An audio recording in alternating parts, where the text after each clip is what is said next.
Start. महोदय, उस ज़माने में रेलवे कर्मचारियों को भड़का के हड़ताल करना और फलस्वरूप एक ऐसी व्यवस्था पैदा करना जिसके कारण बंगाल के पीड़ित लोगों की सहायता ना की जा सके, उचित कार्य था।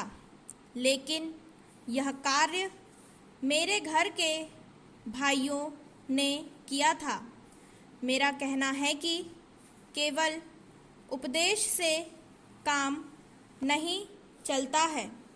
जब ऐसे प्रश्न आए तो उपदेशात्मक भाषाओं में ही फंसकर ना रह जाएं, बल्कि आवश्यकता है कि ऐसे प्रश्नों पर सारे राजनैतिक दल देश हित को ध्यान में रखते हुए संजीदगी से विचार करें और उन सब का हल तलाश करें।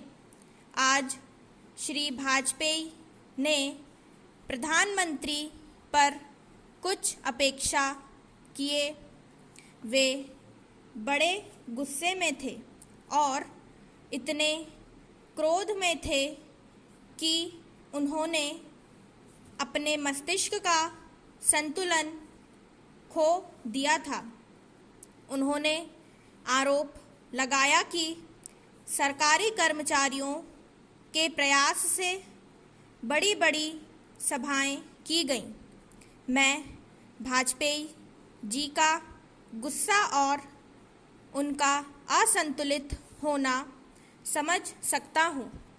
उन्होंने यह भी कहा कि प्रधानमंत्री जी ने इस चुनावों के बीच अपने भाषणों में जनमानस को ऊपर उठाने की कोशिश नहीं की, मूलभूत प्रश्नों को देश के सामने रखने की कोशिश नहीं की और आज जो राष्ट्र दिक्कतें और परेशानियां हैं उन पर जनता को शिक्षित करने की कोशिश नहीं की। Para change.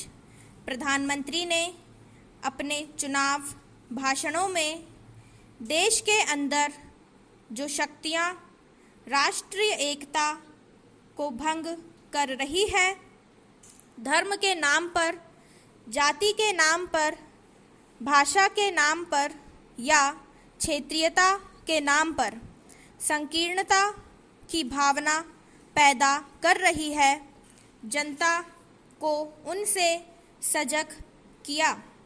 प्रधानमंत्री जी ने इस बात को अनुभव किया था कि उत्तर प्रदेश, बिहार और उत्तर भारत के समस्त हिंदी बोलने वाले इलाकों में जनसंघ संकीर्णता की भावना का प्रचार कर रहा है।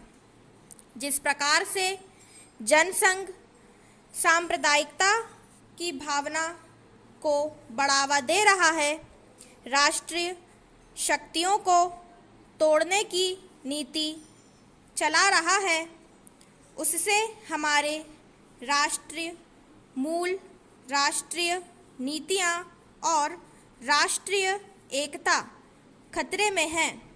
इसलिए प्रधानमंत्री ने जनसंघ के ऊपर इस बात का प्रहार किया था कि वह सांप्रदायिक शक्ति है और उससे जनता को सावधान हो जाना चाहिए। आज जो वाजपेयी जी का गुस्सा है उसको हम समझ सकते हैं।